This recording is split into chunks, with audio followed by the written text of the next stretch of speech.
look at my jump. I got that one. Welcome to Heckin Cool Dad's podcast, episode 35. This is a milestone. I'm going to regret. Oh, it is. I'm going to regret setting this behind me. Why? Because I just leaned back to laugh and I already tapped the back of my head on that corner. All right, we're good. You got it all squared away? We're good. Episode 35. Yep. 35. Halfway to 70. I don't like that you said that because that's weird. And I'm 37 years old. I know. I'm 36. So I don't want any of that halfway to 70 shit. Like, let me get past my 40s first. I still need a Corvette or some kind of fucking midlife crisis car. I want to get another old car. Well, I need that too. That's the primary driver for why I want to get a new house. I need a third car garage. For an old car? Yep. And a motorcycle. I need the third car garage, and I also need the bump out because I need a spot to park, probably for my wife. I'll park in the driveway like always. Then I need. It's weird. Like when you get a 2-car garage, you can't park 2 cars in there because like where do you put like your wheelbarrow and like a mower and shit like that? So we already having a 2-car, we can't park 2 cars in it. Yeah. But yeah, 3-car garage, and then I'll park an old car, a motorcycle. I'll have some fucking tools and shit, and then she can park comfortably. You have like a leather couch and a bunch of porno mags on the wall. Nope. I have no need for any of that. That's like a Hayden's room in four years. What is your opinion on the idea of the man cave? I'm fairly opinionated about it. Just a warning. I don't really care. I have no real strong opinions. Like I grew up being around people that had these man caves, right? Yeah. I never had a man cave. I will say that I had a angsty teenage cave. Well, yeah, we all did. Yeah, it was like your Kerrang posters and shit, like Slipknot and all that. Yeah, I had that. And you know what? In my adult life, I actually do know a few people that have had like the stereotypical man cave, and it was, weirdly enough, it was off the garage. So what are you opinionated on? I don't know. To me, it's like, was that drums? No, that was just okay. people doing shit. For anybody listening to this, we have been sitting graciously waiting for at least about half an hour. Yeah. Maybe more. A little over. For this band to finish playing. I don't know. I just, like, to me, the concept is, oh, man, you hate your fucking life and you need to escape, men.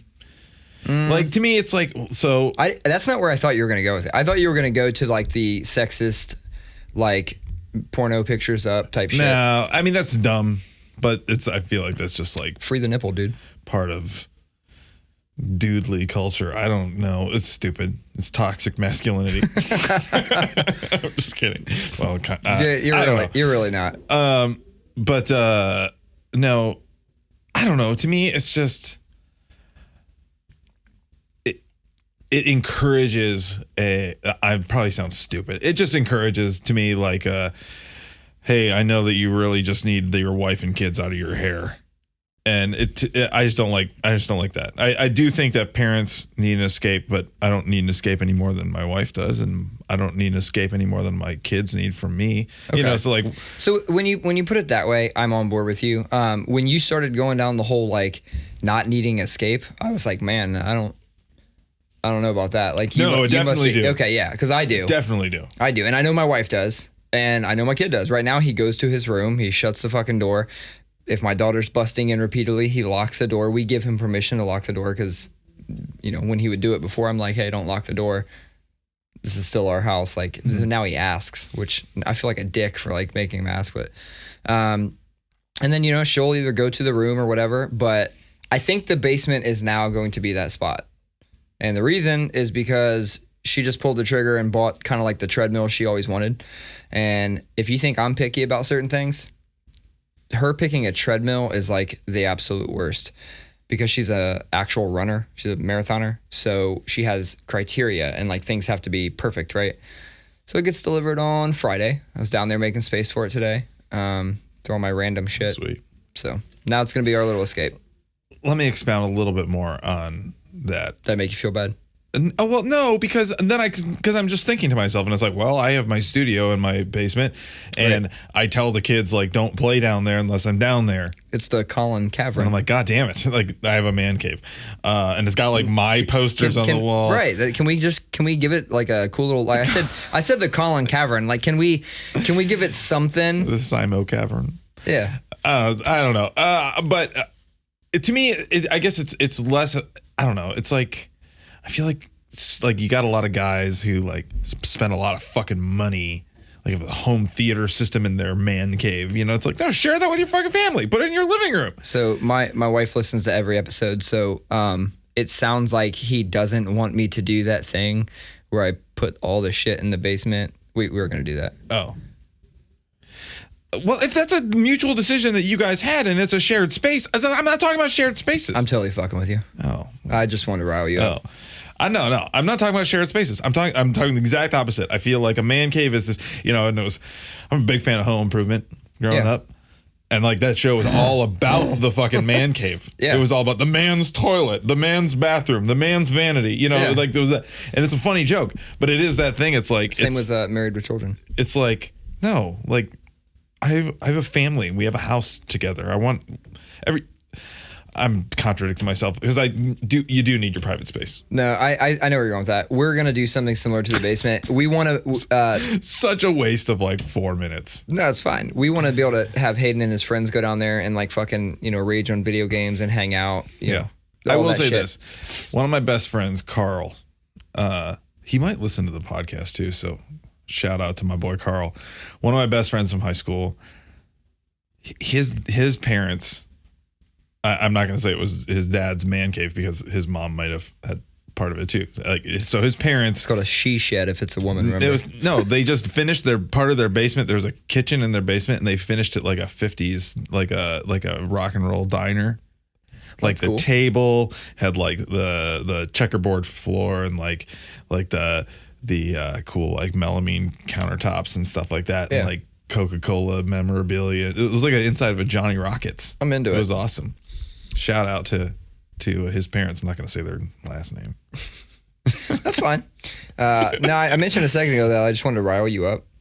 Let's just go right into trivial things. Like, let's switch it up. Episode 35, let's do some shit. And the only reason I'm thinking about this is because on the way here, I realized that there's something that when I'm not driving, I will say to somebody, you know, like, don't worry about it. Like, that's fine. That's just how it is. But when I am driving, there's something that annoys me. And now I feel like a big hypocrite for telling people to chill out. And it's when semis take off. They're so fucking slow. Like, when I'm driving, it drives me nuts. And, like, I've been in cars and people were like, God, fucking semis. And I'm like, dude, chill out. They got, like, 30 gears or some bullshit. Like, it takes 7 gears before they're going, like, 25 miles an hour. Just chill. But when I'm driving, totally different story. So that happened to me tonight, and I was like, "Fuck this fucking semi!" And I raged around it. Like, you know, when we were on our way back from or way to North Carolina, you come down on 77. You come down this mountain out of Virginia as you're going into North Carolina, and it's a steep grade for, I don't know, 10 miles or something like that. So it's got all of those like ramps, you know, like the truck runaway ramps, which is like, look up a YouTube video of that shit. That shit's crazy. Yeah, it's wild. But it was really, really foggy coming down that hill, and it was dark, and it was cars were fairly close to each other. It was fairly congested for, you know, it being 6:30 or 7 p.m. in the dark coming down this mountain in the fog. And there was a semi truck that was right next to us, and I couldn't go anywhere, you know, so like I couldn't get like away from it. And he was laying on that engine brake over and over, and I was like, God damn, that dude is relying too much on the engine brake. That means his brakes are not in the best shape right now coming down this 5% grade or whatever the fuck it was. And I was like legitimately, I mean, I kept it together because I'm dad and driving and with the family, but I was like, holy shit. I was like literally like almost panicky. Knuckles white. Yeah, dude, that was it was like, you know, I was just like, Jesus. Yeah, so I don't know much about that brake. I thought it just did something. I know the slang for it's a Jake brake. I don't know why it's considered a Jake brake, but I know it just like releases the pressure in the engine, I thought. My understanding, and somebody clarify somebody who is a manlier man than I. Shout out to my boy Tim Allen. That was really stupid. Yeah.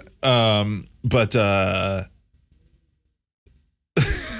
no, my understanding of it is that it's like, you know, when you're shifting gears in a manual transmission and you hit it wrong and it's like you can't find them, grind them, as they say. Yeah. My understanding is that they're just doing that. Really? They're just tearing the transmission up. I don't feel like that's Somebody please tell me if I'm wrong. Dude, we don't record with my phone anymore. Oh yeah. So like we both have phones. Yeah. That we can just, Dude, I've been listening to the Bill Burr podcast. Yeah, you said that last time. But I've been like, I started consistently listening to it. That dude Googles so much shit while he's talking. Yeah. And he Googles so slow. He'd be like, what is a engine brake? Like, it's hilarious. Let me see. Let me look at this shit. It avoids wear on brakes and can help the driver maintain control of the vehicle, but engine braking, shifting. Active use of engine braking by shifting into a lower gear can help control speed. Yes, that you're shifting, you're downshifting when you shouldn't be. The fuck? Well, see, it also says it's a compression release brake. Oh, well. See, we might both be right here. Someone help us out here. Yeah, it might. Just somebody fucking. You did say pressure releasing. I did. I thought it was something to do with the engine compression. Anyway, do you have a trivial thing? Let's just get them out of the way. Let's knock them out. Yeah. And my apologies if you say this because you are from the south side of Columbus, Ohio. But I think it's more. First of all, stop. Let me stop you there. We're from the south end. You don't say south side. Yes, like you are that. correct. That's how you can tell when somebody's not from there. It's real shit. No, it's something that I've not been able to get over since I moved to this state half of my life ago. Is saying I seen that. Okay. I seen. Do you say it? I used to say it quite a bit. I seen this band last week. I can't do it, man. I just every once in a while somebody in Sierra's family or somebody like will say that on both sides of her family, and I just can't. I know it's one for a thing that fact. really bugs me about Ohio talking. I know Ohio talking. I know for a fact that if I don't still say it, because I'm not cognizant if I do, right? But I definitely at least used to, and I gotta be honest, see like you saying it. I've made That's why I preempted that with I an know. apology in advance. I've made leaps and bounds on my grammar over the past, I'd say I call it 10 years. Yeah, so I probably still say it. Just call me on that shit. Just call me right out on that shit. I have no problem being called out on you some seen bullshit. that car accident on 70? I mean, I bet I still say it like when I get hype on something, like, and I just, I go back to my roots. back to your roots. Shit happens. So big things in the news. One, obviously, in the rap world, Juice WRLD passed away, which is crazy. There's always some crazy shit that happens after a rapper passes away too, or when anybody passes away. The motherfuckers dug up a tweet from like 5 years ago. I don't know how many years ago. That was like, oh man, I want to. What is it? I'm gonna get hot for a couple years and then fake my death. Yeah. There's more than that. Did I put it on the board? Because I was going to put it on the board to talk about. It's about you put conspiracy something. theory. Yeah, you put something on there about conspiracy theories. Yeah, because no, this was not hilarious because bummer. This 21-year-old who was like moving up. You know what I mean? Yeah, that sucks. And he had a seizure. Right. It was crazy. But I was talking about it at home, and then the next day, Rowan texted me while he was on the bus on the way home from school, and he was like, you said Juice WRLD died of a seizure, right? And I was like, yeah. And he goes, he faked his death. Shut the fuck up. And I was like, what? And he goes, he literally typed, I'm gonna send you proof. I found out on TikTok. Oh, yeah. He sent me a video, and it was just like a 15, 20-second video, but a dude walking through all the things, and it was like, there was a hashtag challenge where kids were faking seizures to one of his songs a couple years ago. Fall for Lucid Dreams. And then he said in one of his lyrics, he said, "I feel like John Lennon, who also died on that day, December 8th." And then another one of his lyrics, he said, "Everyone talks about 27. I'm not going to make it past 21." He said, "What's the 27 club? We're not making it past 21." Yeah. And he was 21. And then that tweet where he said that he was going to get hot for a couple of years and then fake his own death. And I'm like, that is a pretty cut and dry plausible conspiracy theory. There was one more thing. There was also his jet that he typically travels on. The GPS had it registered in the Bahamas. And so everybody's like, he wasn't even there. He was in the Bahamas. But then proof came out that showed he was on a different plane. Super sad if the dude's dead, but it really sounds like he's alive. Dude, Tupac's alive. I fully agree. I fully believe that. You believe that? I'm a Tupac truther. I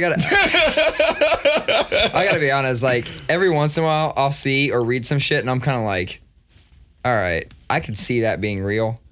Either it's real or he trolled really, really hard and he put together a really nice package to really fuck with people. Dude, he had like 900 songs that came out. Who was that had, was it Chris Rock that had, oh yeah, he had a whole bit about it. Yeah, a whole bit about it. It was like every song that comes out after his death tells you more about it. Like, it was the guy standing right there with the red hat on. Like, yeah, that was a really good one.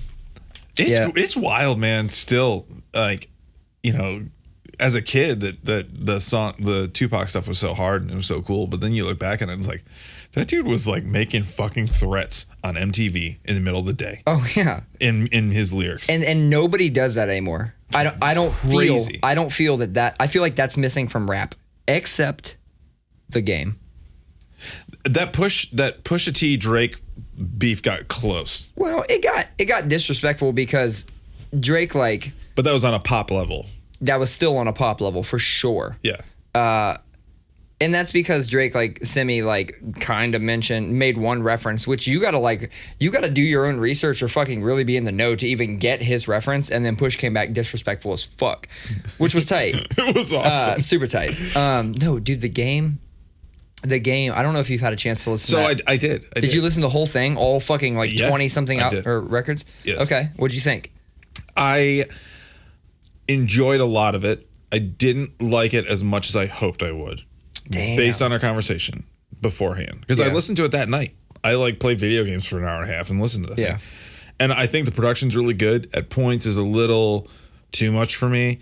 A lot of cool full band stuff. A lot of cool old funky stuff. He definitely brought a hip hop element to West Coast gangster rap. I guess I was just, and maybe it's also because I've been only listening to New York shit. Griselda stuff and Freddie Gibbs and stuff like that. So I've been listening to stuff that's a little bit more grimy. Maybe I was expecting it to be a little harder. Yeah. But no, it's great. Okay. It's great. I can see for what it is, it's good. If you went in with that expectation, I can totally see. I should listen to it again, like going into it knowing like, no, this is like a funky West Coast rap record. So let me give my take on it. So, yes, I agree with what you just said. Funky West Coast rap. I will say that I didn't. Every time the Game comes out, I forget what a good lyricist he is. No, lyrically, and he's got bars. I mean, it's good stuff. I find myself, and he's one of the only people lately that I found myself doing this with, because even when I listen to Griselda stuff, like, remember that, what was it, a Conway song that has like a trap beat? Okay, I felt like having that trap beat emphasized everything so much more.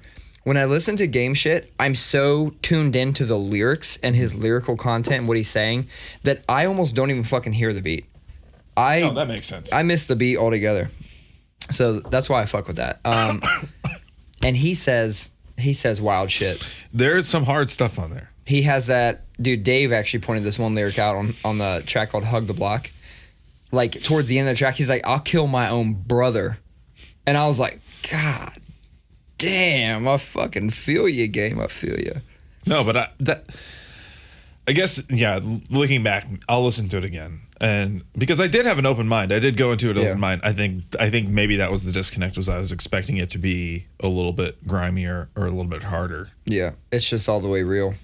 No, yeah. I fucking love the fact. I love he's got some lyric where he's like, because I'm gonna definitely be in them DMs. Like he has no shame about like he done fucked everyone's woman, everybody's woman. It is too long, in my opinion, but that's just me. Like I have a, like I like a solid 45 minutes or less rap record, but I get it.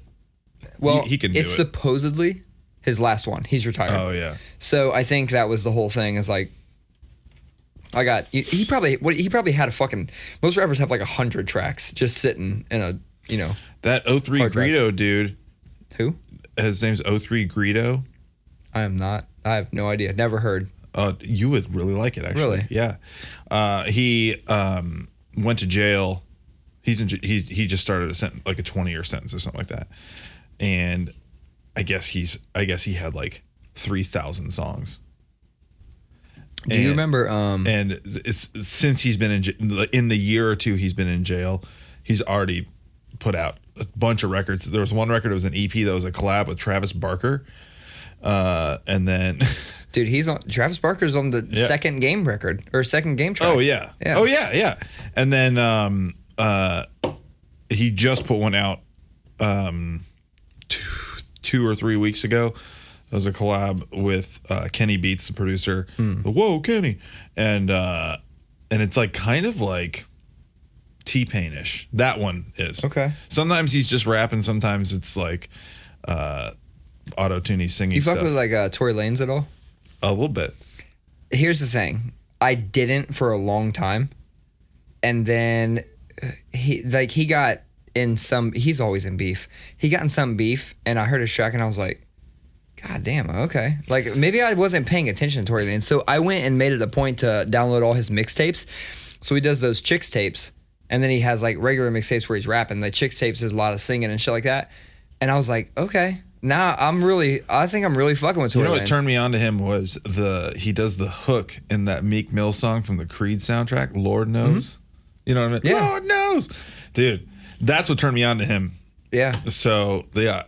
Yeah, he definitely flew under my radar. Like I thought he was just a buzz for a minute. What are the other singers? You like that Bryson Tiller dude? I fucking love Bryson Tiller. I did that Trap Soul record is awesome. Bryson Tiller. Oh, Bryson Tiller's on the game record too. He's singing one of the hooks later on in like the second half of the CD. I heard the other day on the radio because I was listening to the Breakfast Club. Fuck with the Breakfast Club. And DJ Envy plays a very specific set of songs and has been for like 5 years. I'm pretty sure. Okay, go on. I got it. And but I heard that Bryson Tiller don't. Yeah. And I was like, holy shit! I haven't heard this song in like 2 years. That song jams, man. He got sued over that. I think he stole that beat, or like the producer stole that beat and slowed it down by like 4 BPM or something. There's controversy over that. I think he lost a good amount of the royalties of that song. Wow. To something. That sucks because that was huge. And then he went through like this huge depression thing, and that's why he fell off for so long. He couldn't handle fame. Like he blew up too quick. That's just a dude from Kentucky. Anyway, Breakfast Club. So Charlemagne always like, if you listen to Charlemagne, he's always giving away like inside information on just like a quick little, sarcastic snippet. But he would say like, oh, you mean like sound like I know shit? Nah, he'd be like, he'd say shit like, oh yeah, they got the who's the company that owns all that? iHeartMedia? Yeah, iHeartMedia. He'll say things like, yeah, they got the iHeartMedia stimulus package. Which means like we're playing the song at least once an hour. So I looked into that. So like, I see. Yeah, there's a lot of people. And Bryson Tiller. That explains that a lot because it's always the same. It is always the same.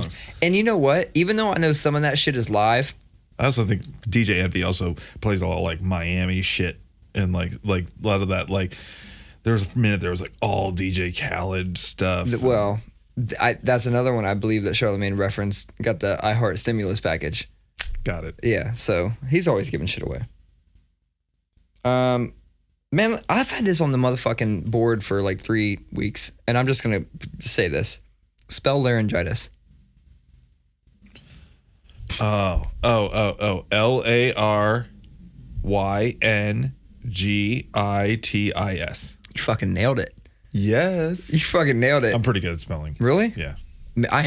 I have progressively gotten worse with autocorrect. I just fucking blindly type. Like I'll be typing. What's a word that you can never ever get right? Not just just in life. Like what's one word that you've never been able to master spelling? I mean, I think for me it's architect. Mine used to be the word receive. Oh, no, yeah, that's a good one. That was another one. I think also for a lot of people it's accessible.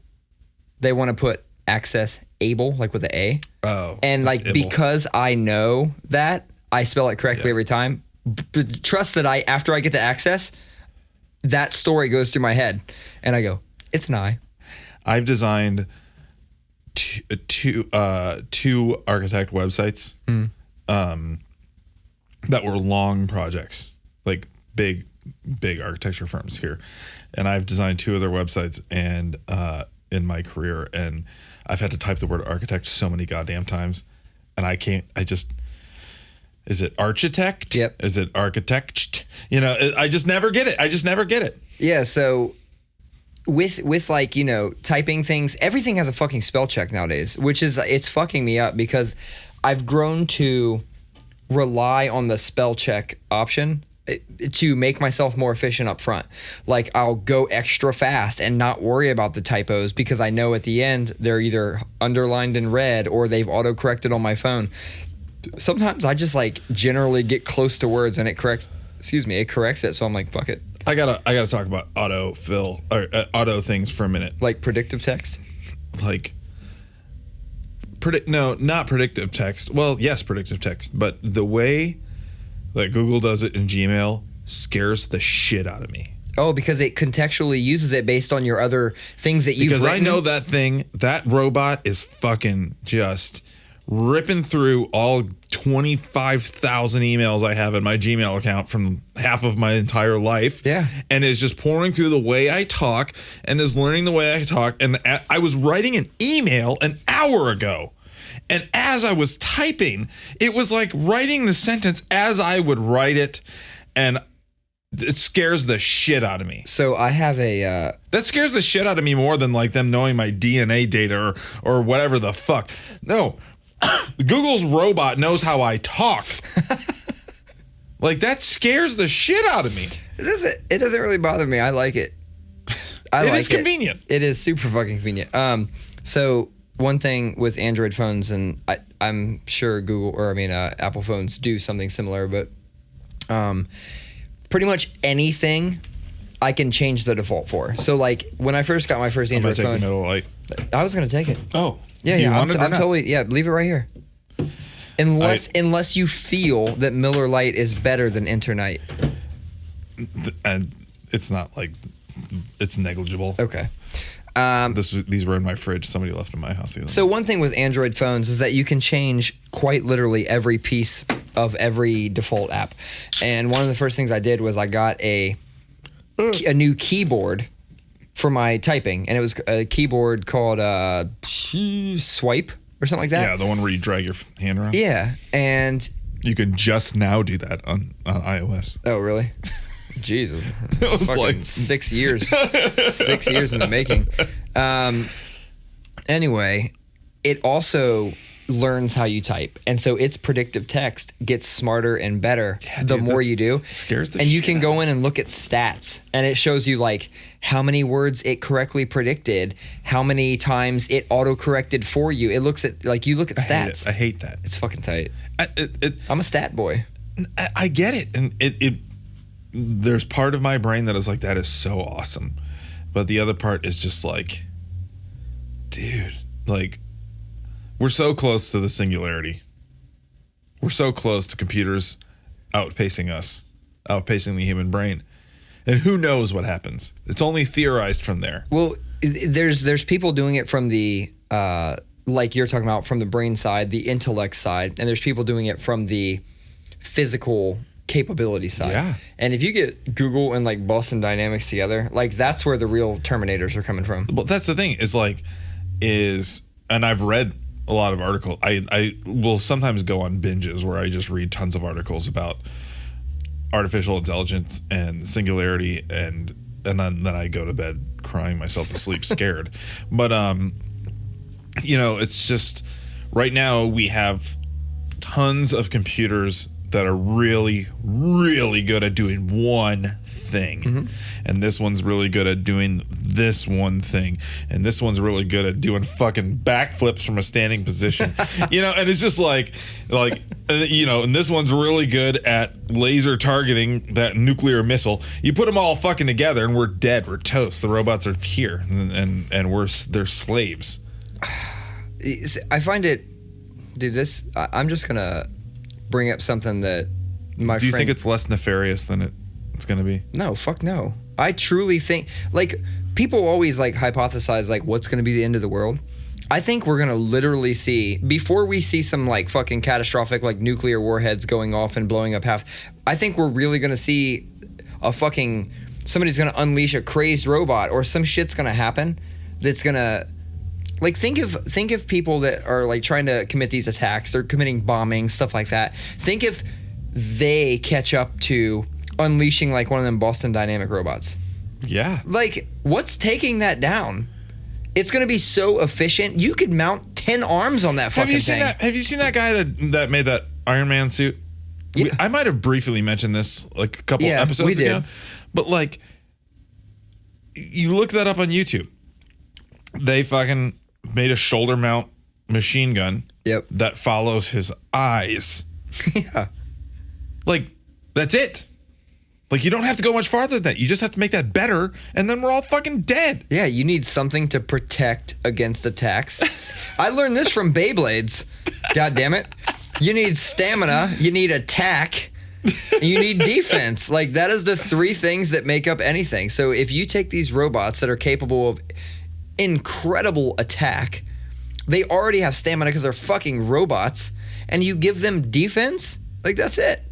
And here's the deal is because this is the other way I look at it, and this makes me feel a little bit better, is we grew up in a time where that stuff wasn't there yet. AI wasn't really happening. No, dude, I remember when the Nintendo came out. So, I remember when I played Metal Gear Solid on PlayStation 1, and the AI was so sophisticated in that game. It blew my mind. You know what I mean? Mm-hmm. And it was now it's every game has amazing AI. But, it's so for us, it's always the scariest scenario to think about. But I think that this generation of kids, our kids, are going to grow up. They've been looking at screens and working with technology since the time they can use their hands. Yeah. You know what I mean? I told you that one of my daughter's first fucking 10 words was Google. Hey, Google. Yeah. And so we think of the worst case scenario where the AI takes over, but I'm wondering if this generation, our kids' generation, is so connected that they'll be the wranglers. They'll be the robot cowboys. I just want to say, I apologize to anybody listening to this right now that I unintentionally set off their Google phone. Because when I said, "Hey Google," God damn "Hey it. Siri," Stop, Alexa. Yeah, so when I did that, my phone popped up, and I realized, because sometimes I'll watch YouTube videos and they'll be saying it and it's setting off our shit, and I'm like, what do you say to Cortana? Cortana. What do you say to her? I don't know. Is it a girl? I think so. Sounds like a woman's name.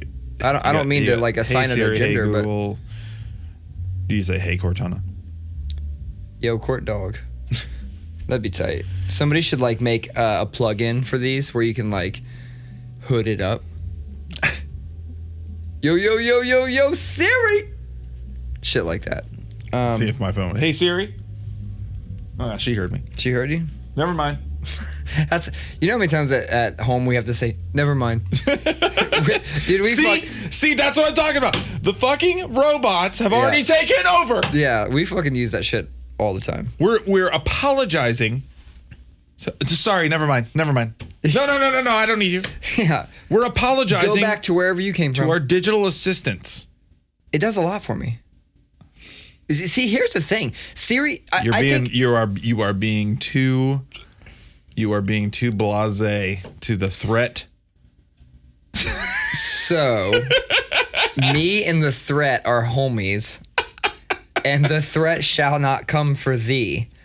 No, but like with Siri, you're right. I look at it and I feel like that's a woman. No, Siri's a woman. I feel like Bixby, Samsung's assistant. What is it? Bixby. Bixby? Mm-hmm. Bixby. Didn't know that one. I feel like that's a woman. Oh, God. Fuck you, Google. No, that's fucking Bixby. Oh, you have it. Well, it's a Samsung phone. Oh. Hey, Bixby. Stop. Look, it says, hi there, Jeff. Good to hear from you. I could have said I'm bored. I feel like Alexa is a woman. Google's just chilling. Google's like, no, I'm a fucking robot. I'm Google. Do y'all motherfuckers know what I am? Nah, but I am an algorithm. She responds in a woman's voice. But you can change it. That's true. You can change all of them, right? Yeah. You can put like British people. You can on make there. Siri a British man. Fair enough. It is. I've said this before, Dude, but British it is. dudes, they swag so hard on the women though. What do you mean? I mean, like I've never seen an American raised woman not look at a British dude with that accent like. Oh yeah, I always wished I had like a nice, not like a dorky British accent, but like a good one. I don't want to sound like because like when I hear people do British accents, sometimes they sound very Irish. Yeah, I don't want to sound like that. No. I want to sound like the cool guys in Snatch. Yeah, exactly. You were gonna say something before I fucked you up. I don't know what the fuck I was gonna. I don't know. All right. What else did I put on the board to talk about? Let me take a quick. Oh, the Alrosa Villa is for sale. Up for sale, and initial reactions. One is, I get it. $1.3 million. First initial reaction is fuck the Columbus Dispatch headline. Oh shit! What the fuck, man? You really do sound like an old dude. Like where did you see that? Like you picked up a newspaper? No, it was Dispatch barely exists in print anymore. It was on the web. Oh my god! My god! You are an old dude. On the World Wide Web, on the information superhighway. No, Knox posted it. Pulled it up on AOL. But AOL front page. No, it says the Alrosa Villa is up for sale 15 years after 5 people were killed during a concert, and it's like fuck off. Yeah, here's this. Okay, so I was actually talking with friends about this. I think, and I could be wrong on this, but take that out of the equation. Just think about the venue for a minute. I think that venue is the exact venue that's missing from the Columbus music scene. Here's the thing. I've been thinking about this all week. Me too. I'm ready to fucking talk about this. Like, this is only relevant to Columbus, Ohio people. Yeah, I know. But it's not though, because it's like if you listen to heavy music, very few cities have venues that are dedicated just to heavy music. And the Alrosa's not though. But okay, Alrosa does have a lot of other garbage, reggae and rap. But it's not garbage. That's not garbage. It's fucking phenomenal. I'm just thinking of. I know. You were like nights. They got that too. You're right. But okay. Not a lot of cities have venues that are really are focused on underground stuff, or that at least of that can we just say that they allow? Sure. Yeah. Well, sure, but I mean, just the size. Not many, because it's what 1,000 people, just under 900. Yeah. So mid-sized venue. Not a lot of cities have mid-sized venues. Yes, we have. Every city has underground venues, but Alrosa Villa is independent underground music for the most part. I'm gonna state my case here in a minute as to why I think Columbus needs this venue, but I'm gonna let you keep going. But I'm gonna give you some. No, because I think you can back me up here because all I've been thinking about all week is it would be so awesome to buy it and like make it a cool place. Like, that's what I've been saying all week. Like to keep it the Alrosa Villa because that's what it is. And but clean it up. It would take a lot of money to clean that place up because the place is in disrepair. But like that, the green room area, like it needs expanded behind the bar though. Like it's got that circular bar and like all those booths and shit. Like it's cool, dude. There's like the architecture is pretty cool in parts. It's got the whole outside area, amazing sound system, really good size. But I mean, it's a lot of money. So you touched on a lot of the things. First, let me back way up, and it doesn't have anything to do with it, but I do want to say it's first place I ever played a show. Yeah, it was a lot of people's first place. It was the first place I ever played a show. It's where I spent every single Friday for multiple years, and I didn't give a shit who was playing. I was going because I knew I was going to see everybody there. It was a great place, right? It's where I cut my teeth. It's where everything happened. That being said, when I was at the point of doing a CD release show, it's where we did our CD release show. It's where I did my first headliner. I have a lot of like memories. I didn't have that you had because I wasn't in town yet. Right. My wife has those exact same memories because she was there with you. I was there with her. Yeah. But for me, even it's like so many shows that like after I moved here, you know, all like when the Headbangers Ball, we were talking about the Headbangers Ball stuff, you know, like Lamb of God, Killswitch Engage, God Forbid, you know, like so many. I saw Crowbar there. I played with Crowbar there twice, you know, like. Yeah. So here's why I think it's an amazing venue. One, you already touched on sound system. Sound quality there is fucking killer. The stage is, in my opinion, the perfect height for national bands, yet still intimate enough to give the fan a good experience, right? If you have half sold out, you can fill that down pit area, and it looks like an amazing show. Or you can pack another 400 people in there. 100, even with a show, I've played there to like 150 people, and so it's fine. It's fine. It's amazing. Like something, and I like that I like the setup of it as far as the bar is pulled up away from, you're not like right next to the stage. I like everything about that place. Now, there are some things that need fixed. The ceilings are very low. Like, that's a weird thing, I know that I'm saying, but like I've seen so many people hit the ceiling. I don't know how the fuck you fix that. And then when you called the green room, were you talking about the bar that's like up front? See, you know that's in a whole different bar. Like, now think about this. If you have a liquor license for an entire establishment. You have a restaurant.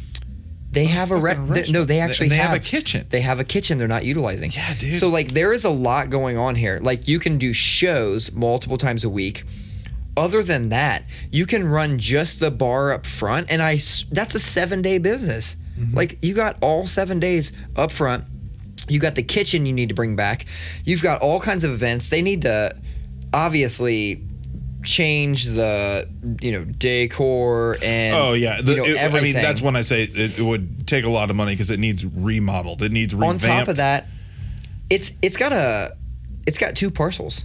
Yeah, it's 7.5 acres. Right, 7.5 acres. It's got a cell phone tower on it, making it money every month. Really? Yeah. Which, I mean, keep in mind that's like $600 to like $1,000 a month. It's still not but that's income, dude, right? I have already done the math, and that's still a significant amount of what the mortgage would be. Well, if you look at the mortgage, if you want to get full return on investment in like, let's say under 10 years, it's like $20,000 a month. Oh yeah. I was looking at basic, just to let you know, I've looked at it too. I've been thinking about it all week. Here's where I landed at the end of the day. There is enough motherfuckers. As a community, we should get together, start an LLC, and buy that thing. I mean, honestly, like... Sounds like somebody needs to spearhead it. I don't got time. I said... That's the thing. It feels like a fever dream. I reached out to a few people. Not a fever dream, a pipe dream. Pipe dream. What the fuck is a fever dream? It's like a pipe nightmare. A pipe... A pipe mare. Jesus. No, I did actually reach out to a few people. I reached out to somebody who I was like, I'd really like to see you get it. And shout out to Brian, if he, not the Brian we had on the podcast. Shout out to Brian. I totally, like, I would love to see this guy get it because I know that it'd come back and be awesome. All I got to say is I've been thinking about this all week and it sounds super awesome to me. And if anybody does it, I want to be in on it. And if anybody does it, I want to be on it. And I also said that I would totally lend my, I don't want to call it marketing, but I would lend myself to helping in any way I can. I'd lend every ounce of me to goddamn redesign that That's place. what I'm saying, man. For free, as long as I make money off of it in the end. How the fuck can it be free? So you're saying you do it up front For equity. Oh, Come on, dog. That's what I'm talking about. on, Dude, you've dog. been watching Shark Tank. I'm trying to make this a money maker. You've been watching Shark Tank. You're like Kevin O'Leary. I'm, in my opinion, the funny, because Darrel and I were talking about this last night. We talked about this for like half an hour last night. There is enough of us. And you know, I think that like the biggest detractor from it, and I think this is saved by the fact that it's 7.5 acres, is the fact that it's not walkable, and I don't think it's in a great location because it has parking. That's the thing. Its lot, its parcels, its location itself is great. Yeah. The space, the outside, it's right off the parking freeway. lot. I know, but it's also like in a part of town that's like not in the best shape. Bullshit. It is. Morse Road? Dog. Morse Road is where Clintonville ends. You realize that. You're talking about, I could damn near throw a baseball from the parking lot and hit Morse Road. Not really. I'd have to throw it twice or maybe like 3 times. It's like a half a mile. You think it's that far? From Morse Road? Yeah. Oh, for sure. You think it's that far? Yeah. All right. Anyway, they got parking. Well, maybe And I'm just talking too much shit on the north side of Columbus. You must be. Is Because it North End? Dog, I don't know. I'm not from there. I'll tell you, I'm from the south end though. Let's do some math. We know that's 1.3 million, right? Mm-hmm. So, how many investors do we got to get? And that's only for the main. I mean, nope. That's for both parcels. yes. So the main parcel is what? It 1.1. Okay. Or no, it's I think it's a mil or something, Okay, and then okay, 300,000 for the second. So we parcel. know that if it's a little too steep, you could just cut off. A few Fuck that. acres. We need that. You need that. You need both parcels. We're looking at 1.3, right? How many investors do we got to get? I mean, 10. Jesus. Yeah, it's like 10 people buying a house. Yeah, but A cheap so house. we're not doing. Obviously, we're not doing this cash. We're not doing this cash, right? Like this is we're getting a business loan or something, right? Yeah. Well, fuck, I don't really need to break out my calculator for that. We all owe 130,000, but I was like, how many do we got to get cash? No, it wouldn't take that much. It really wouldn't. Well, 10. But I'm times saying, 130 I'm saying is in general. 1.3. I'm saying in general, investment wise, it wouldn't take that many people, and it would No. take the right kind of person who's got a It trust definitely, fund. well, yeah, it takes that. But it also takes people with, you got to overcome the entire dime bag thing. No, I say yeah. Immortalize it?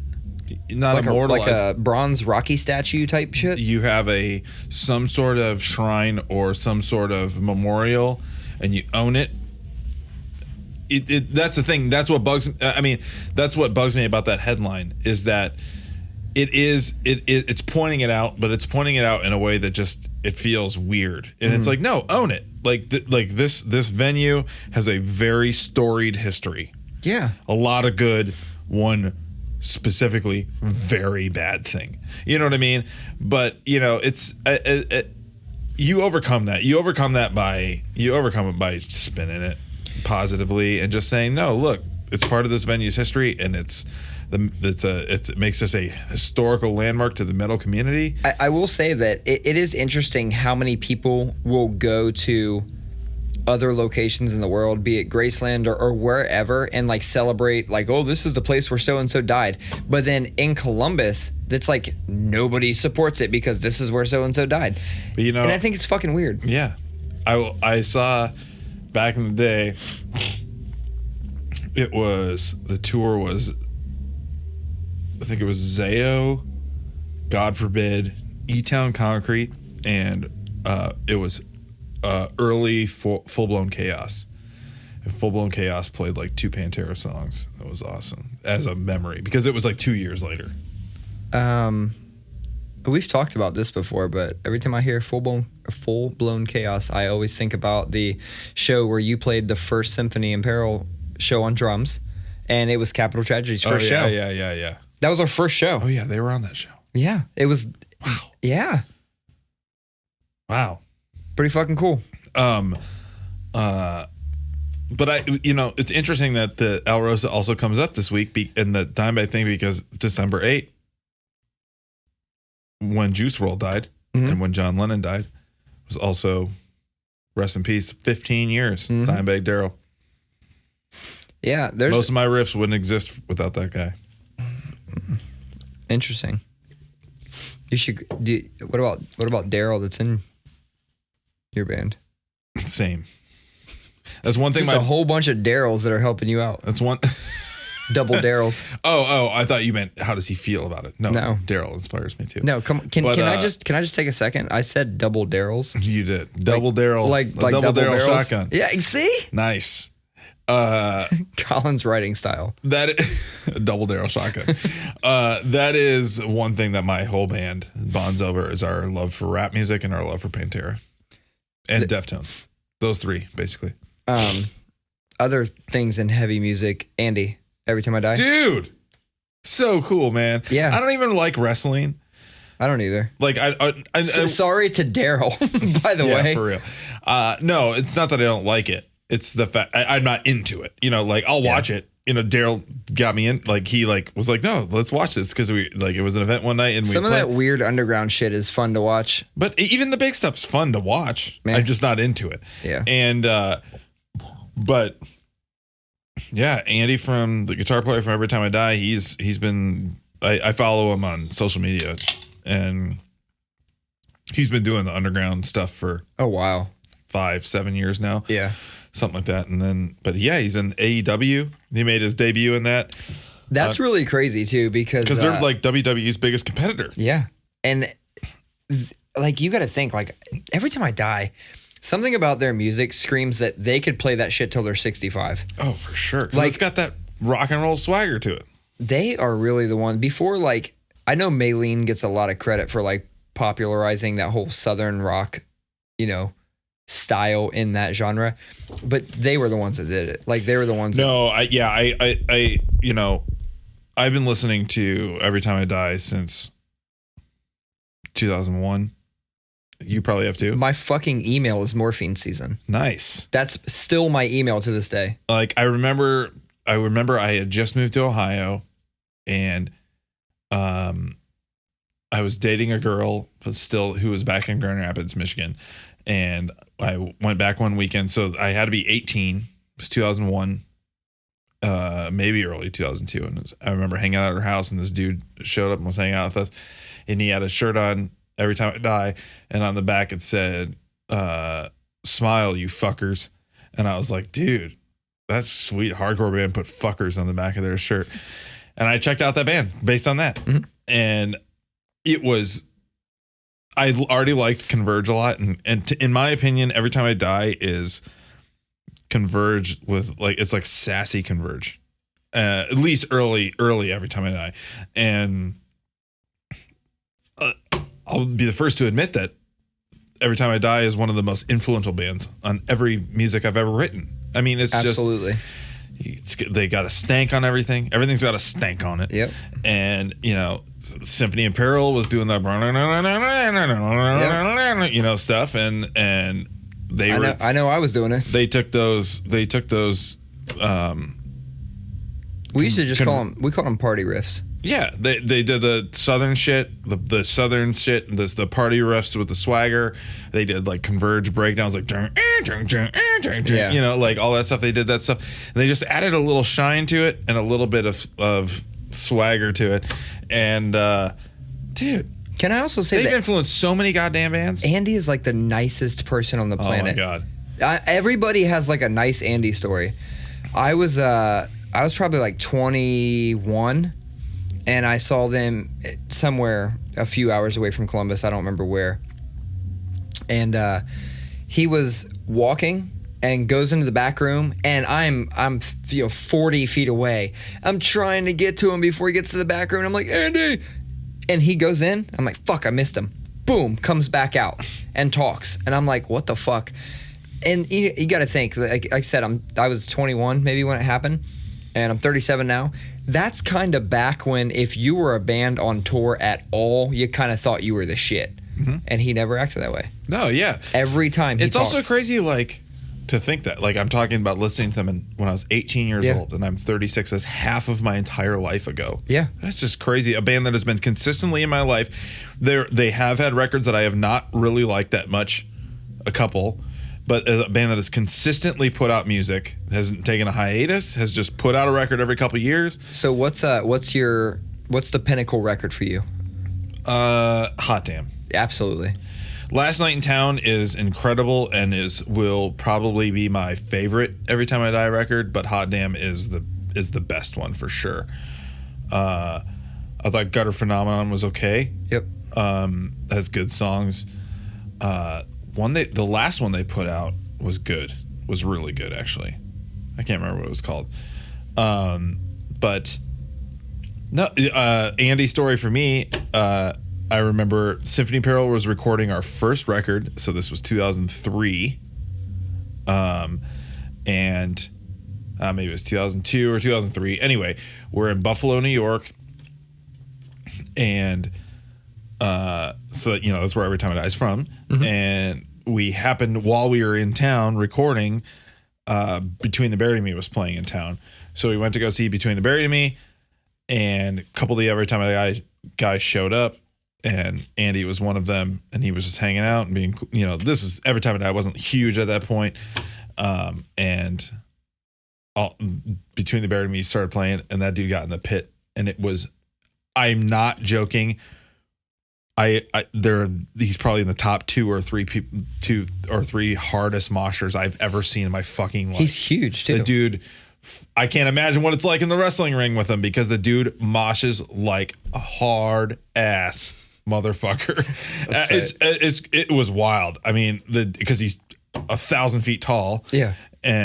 But yeah, supposedly he's like, I read something that was like, he was like the Butcher and the Blade. Like it was like a big deal. Like people were like they instantly jumped to like people's favorite wrestlers in that league. This is crazy. That is fucking wild. Because that band has got theirs already. Every Time I Die has got theirs. They're always going to be, as long as they put out music that's good and not sell out stuff, they're at that status, where it's like they're always going to have fans. They're always going to sell records. For sure. They're always going to sell tours.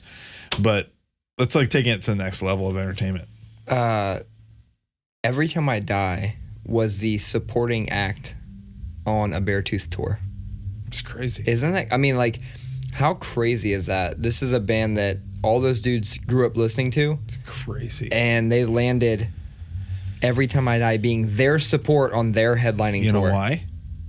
Because you don't hear Every Time I Die songs on the Blitz. Because Every Time I Die has kept it still pretty hardcore real. Sure. That's the thing. Did you ever watch their documentary they did? Yeah, I love it. It was so fucking hilarious. So funny. I've got it on DVD in my basement somewhere. I just railed on Every Time I Die for like 10 minutes. I'm sorry. Dude, we killed it. But if you wanted to talk more about your love for Every Time I Die, please do. No. I mean, because I could talk about that band. Every Time I Die, the joke for me is... It's a very important band for me. No, absolutely for me too. It's absolutely 1,000%. If I could list 2 or 3 influential bands that have influenced everything that's come out of me playing guitar in the past 15 years, Every Time I Die would hands down be the first person I agree. I could literally tell you, like, everything I've written, I could tell you, let's say in the past 10 years, it's come from Every Time I Die, Poison the Well, and The Ghost Inside. Those are the 3 bands. That does sum up Jeff Summerfield pretty Absolutely. Well. Yeah. It fucking, like, hands down, those are the bands that have influenced everything about my playing style. For me, it's probably Every Time I Die, Living Sacrifice, and Crowbar, but I didn't get into Crowbar at first. Well, that's why I said past 10 years. Yeah. Past 10 years? Yeah. Yeah, I shortened the window because obviously The Ghost Inside would not be. It would have been if I would have said it. If I'd have said this about longer time frame, I'd still say Every Time I Die. I'd still say Poison the Well if we're talking heavy music.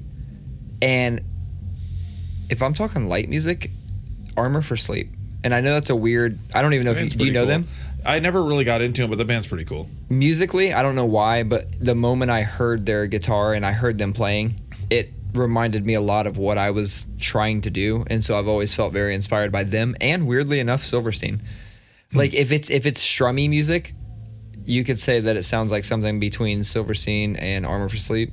Strummy music. Yeah. Funny. If it's heavier music, it sounds like Poison the Well, Every Time I Die, and then there's always that Random Man.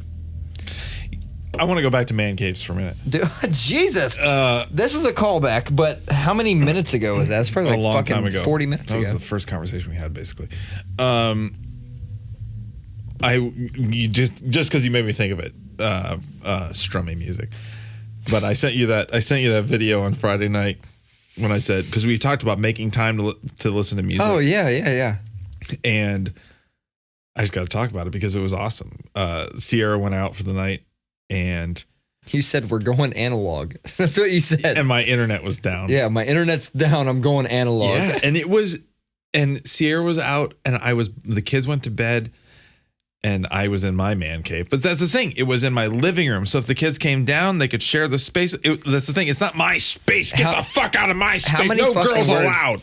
But that's the thing. Like, we could think up so many names like Dude Dungeon. Dude Dungeon. You know what I'm saying? Like, What just happened there? I don't know what the fuck. All of a sudden, it was like really close to my face. I didn't feel it. Do I have feeling in my arm? Am I having a stroke? Oh, that's not good. But no, it was like, so Sierra was gone. The kids were in bed. I didn't have internet.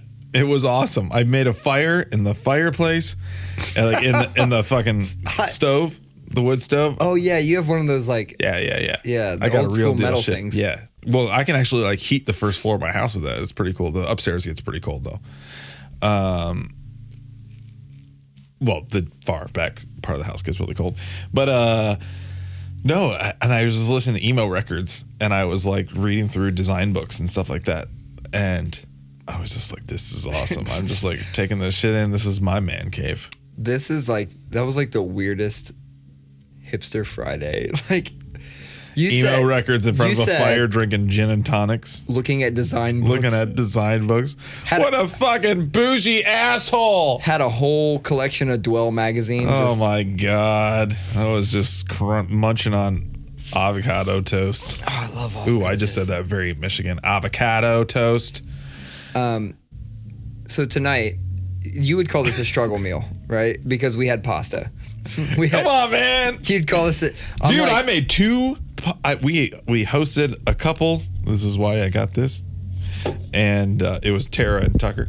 And I made two pasta dishes, and they were fucking awesome. So we had pasta because like I said before, Struggle meal. I've been eating struggle meals lately. Yeah. it's easy to either add meat to if you don't want to, or change things up. Now my wife wanted spicy pasta, and I'm like, hell yeah, I fuck with spicy. Hayden wants to like spicy so bad, but he can't. He's always like, I'll have it, and then he has it, and he's like, I need milk. I'm like, my kids are like that. yeah, too. he wants it. He wants to like it so bad. And then obviously for the little one, we don't give it to her. So we did some pasta. And so my wife requested feta on it. She wanted a whole bunch of feta. I said, cool. We get to talking. I see her putting more feta, and I go, you don't really need any more feta. Like, I gave you a shit ton of feta.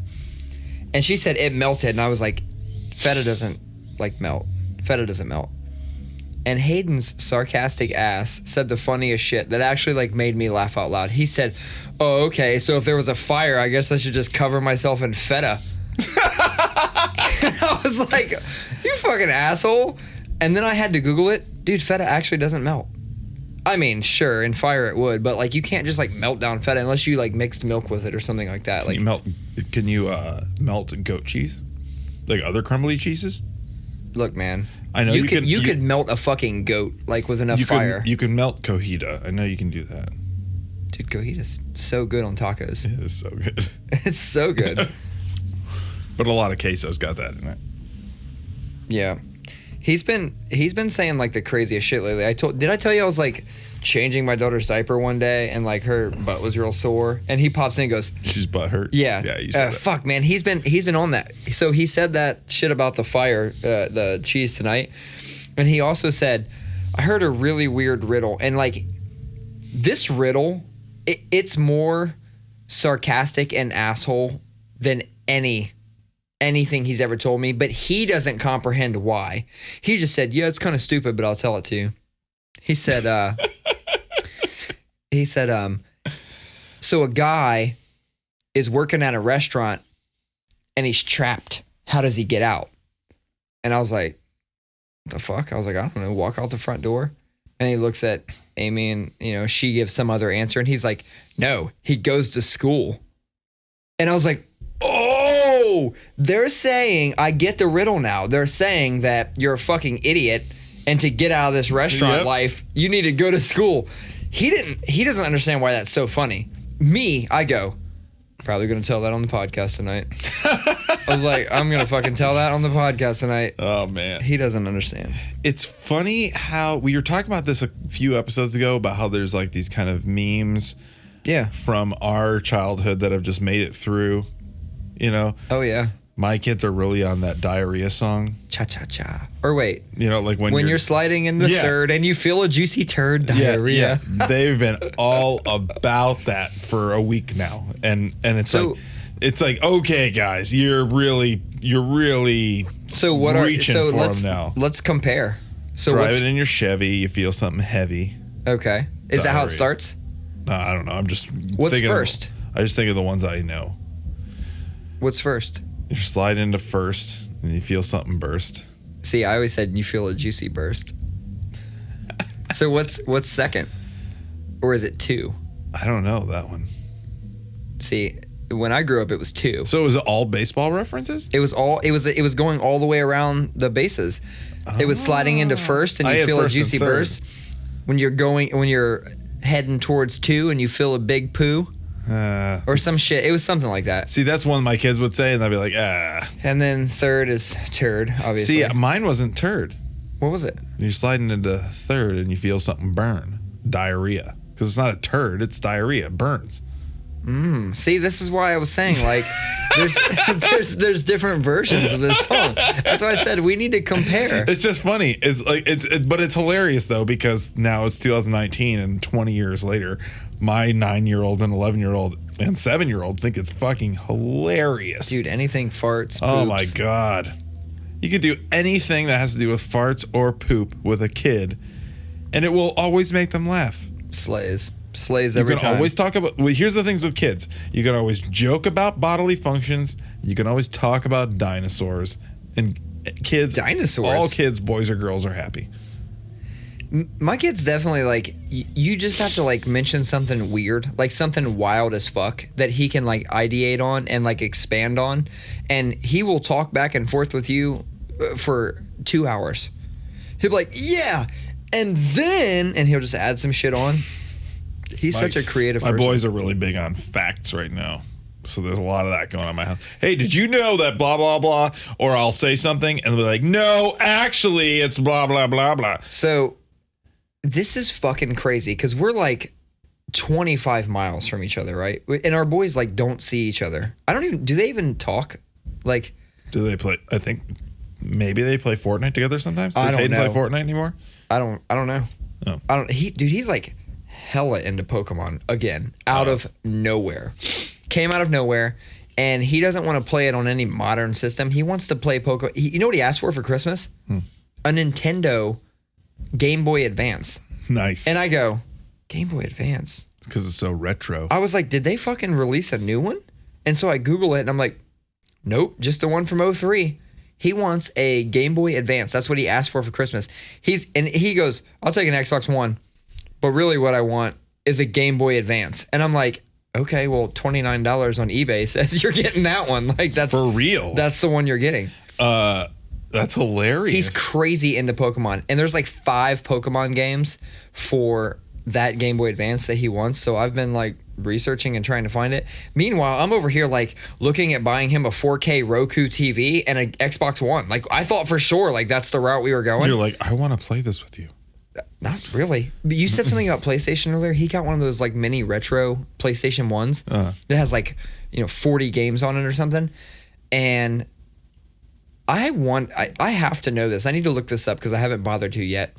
I feel like they actually scaled the graphics down and made it worse. Nope. I don't think so. Shut the fuck up. Dude, we were playing that like Battle of Tushaiden or whatever the game is with It was Foe pretty bad.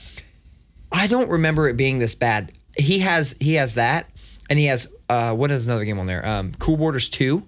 It's bad. Dog, it was so bad. Literally, Cool Borders 2 is one of the games I've probably put the most hours into of all games I've ever played. I fucking love the Cool Borders franchise. But it's just like you look back, and it's because that's the thing is that we were experiencing progress. So back then it was like everything was like, no, this is amazing. Yeah, but I think maybe I'm thinking that more features were in 2 than they actually were.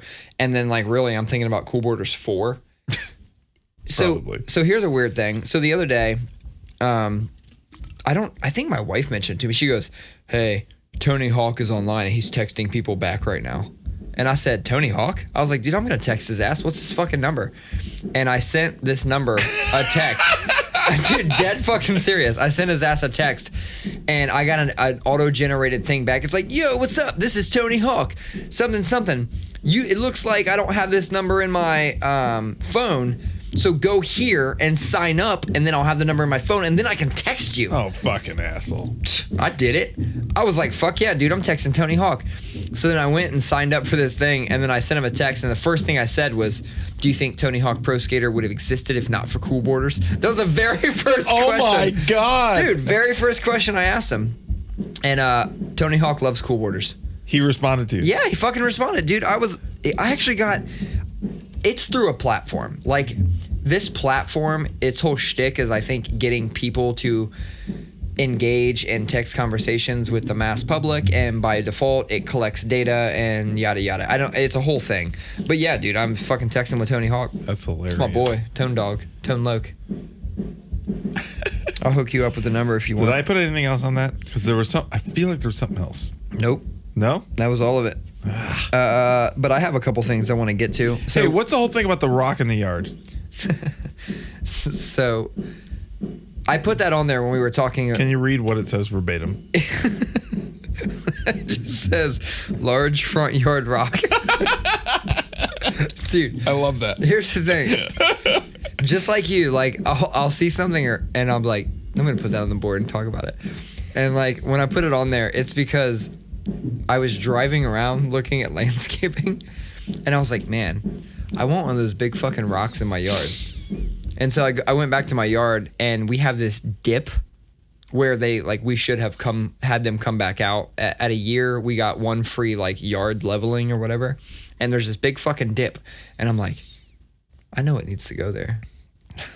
A large front yard rock. Like I want one of the, and we have a corner lot and it's like by the corner. I want it with like, I want somebody like, carve out like our fucking address in it. I want all that shit. Dude, it's like, it's so grown folk. I don't understand it, but I also really understand it. Like, yeah. That's the thing is like, why? Like, why do you want a big fucking rock that you gotta like? I have no mow idea. Around and then you got a weed whacker Dude, around. Every time we talk thing. about putting more trees in the yard, I veto the trees because I'm like, I have to mow around those. That's crazy. I don't want to mow around those. And then here I am. I'm like, dude, I gotta have a fucking boulder. It's in my easy to yard. mow around a tree. It's not easy to mow around a fucking rock. I got a weed because whacker. the rock goes in. I got a weed whacker. I know. I'm just saying, like you're adding work to your yard regimen. This guy. We're also adding drums to this podcast right now. Yeah, we got it. It is. Let's just for the folks out there. It's 11:45 p.m. Holy shit. 11:45 p.m. This dude has decided to come in here and practice his 4/4 chops. We're over an hour then. 1:13, bro. Jesus. So one thing that you started to mention earlier, you were talking about kids. We're just off the yard rocks. Yeah, dude. I put that on there. I've intentionally skipped that every week. But I will say this: my grandparents had like 4 in their yard, and I look back at it. It's like a picture in my head. I remember it so fondly. I feel like we spent hours just jumping on the rocks between the rocks. There's large rocks by the pond in our community, and every time we walk by now, my daughter goes, "Daddy," and she points. She wants to go sit on the fucking rock. That's crazy. So I'm like, I need a large yard rock. But yeah, that's all that is. So 2 things. I'm just gonna clear the list, right? Because like we cleared the large yard rock, and I thought that was never gonna leave. No, I've been dying to hear what you were. And I'll be honest with you, I thought it was going to be, what's the deal with yard rocks? But you were like, I want one, and I want my address chiseled in it. Yeah, dude, I do. Wild. I thought we were never going to clear that. So because there's only a couple more things on here, I think we'll just clear this, and we'll wrap up for the night. So one thing I put on there was that 11-year-old boy that drove 200 miles to meet a guy off Snapchat. Yeah. 11 years old, stole a fucking car, just jacked a car, and drove. Wow, I'm so glad that Rowan definitely doesn't know how to drive. But, I mean, video games, like, here's the thing. I let him shift. Well, okay. That's slightly different. He's way too worried. Slightly different. But I know that the first time I drove, I went into it going, I'll be fine. I've fucking played video games.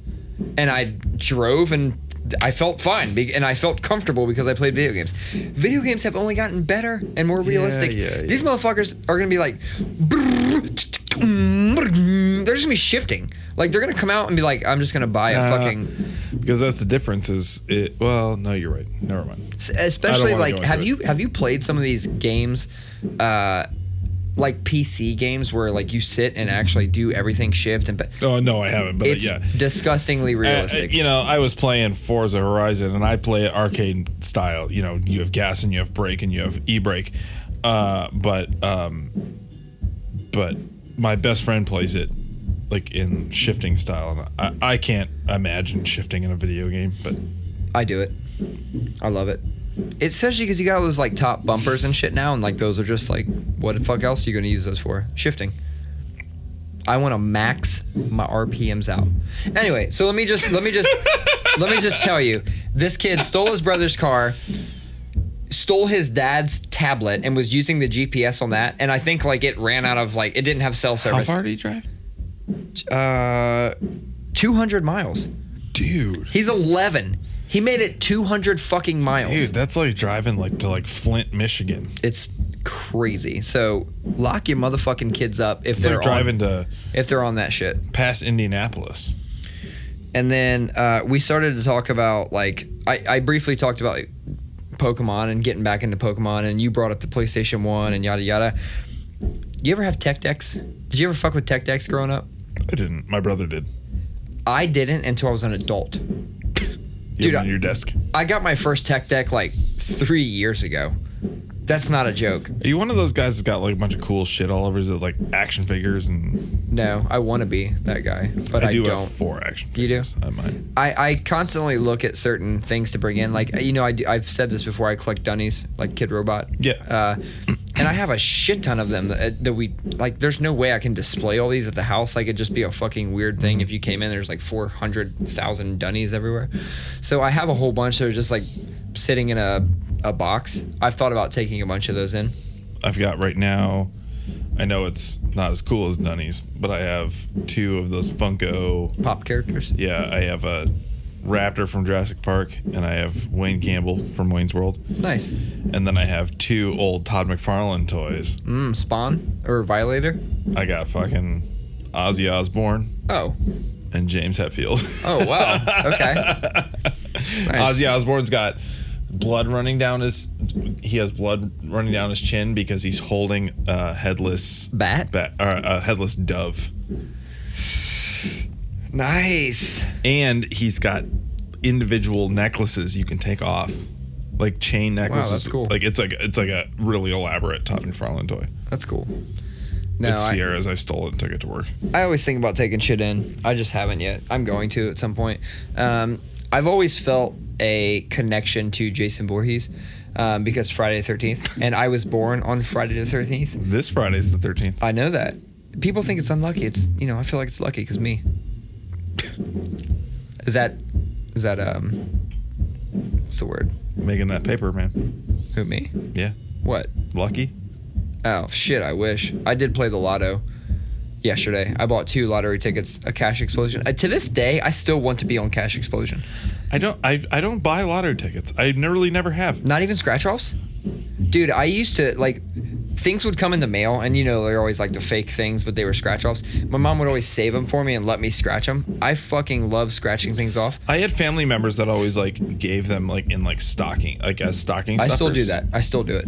But no, I don't like go out of my way to buy them. What better thing? Like, okay, cool. So you didn't win anything. Okay, no harm, no foul. But like, if I gave you some $2 thing and you won like 100 or 300 or 500, no, yeah, I get that's fucking that. awesome. I get that because it's like, okay, I bought this for $2 and that's like as much as a coffee. So in the end, it's like cheap ass coffee.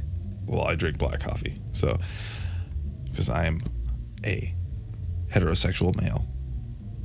Ooh. Oh man, you fucking burnt me. Colin's no longer progressive. I have no longer woke. I today I had a caramel brulee latte. It actually sounds pretty good. So it's so good. I wait on it every year. It's seasonal. Disgustingly good. We need to wrap this up. The last thing I'm wrapping up. This is literally. Oh, we're clearing the wrist. The list. I forgot. Clearing the wrist sounds like some kind of suicide thing. That's weird. Oof. Yeah, the very last thing I wanted to say, like, do you have a lyric that defines you? And it could be from any genre of music. Oh my God. Whoa, dude, this is a big one. It is, but it isn't. And I only put it on here because, like, there's one that I feel like sums up my attitude towards the world. And because of this, I put this on here just to say mine. And so I put it on here in the phrase of a question so that I could ask you and make it a conversation. But I'll tell you mine if you want to know. I want to hear it. Oh, that was close. It's fucking Dr. Dre. Okay. Y'all gonna keep fucking around with me and turn me back to the old me. Because I feel like every day somebody's pushing my button. Mm-hmm. And like I gotta stay, I gotta stay family man, corporate man. I gotta do these things. But honestly, the motherfuckers gonna fuck around. They're gonna catch these hands. I'm telling you. I'll have to think about this. I'm going to come back to it. I'm going to come back to this one. Can we start that next episode? Sure. Because it's hard for me too because I write lyrics and my lyrics are like a diary. It's in first person and it's very intimate and it's very emotional. So if you're like, is there lyrics that define you? It's like, yeah, the ones I wrote that I scream emotionally. But yes. Say your band's name. Maranatha. Do you remember when you lived on the west side and off of Wilson there was... Yes, Trabue. Trabue. Oh, Trabue, that's where it was. Because I would drive by that every day and I was like... That was the mouth of my neighborhood, that street. I know. I would drive by there and I was like, that's definitely where he got that. Nope. And then you told me no. And, if you weren't you... And like I've respected you for like a really long time, like especially with your writing and shit. Do you remember I've actually called this out before? Even in like old blog posts of mine, I would say like, unless you're Colin, like I'd call that out specifically because like I've always had a problem with certain things in culture, and like I felt like even though at times you were part of some of these things that I would be bitching about, I never held your feet to the fire the way I held other people. He's talking about Christianity. I totally fucking am. No, but I didn't get the name. And I would drive by there and I'm like, that motherfucker. And then you told me no, and I was like, all right, I believe him. Like anybody else, I'd have been like, fuck you, you're lying. Even funnier is the fact that Sierra went to that school for 2 years. That was a school?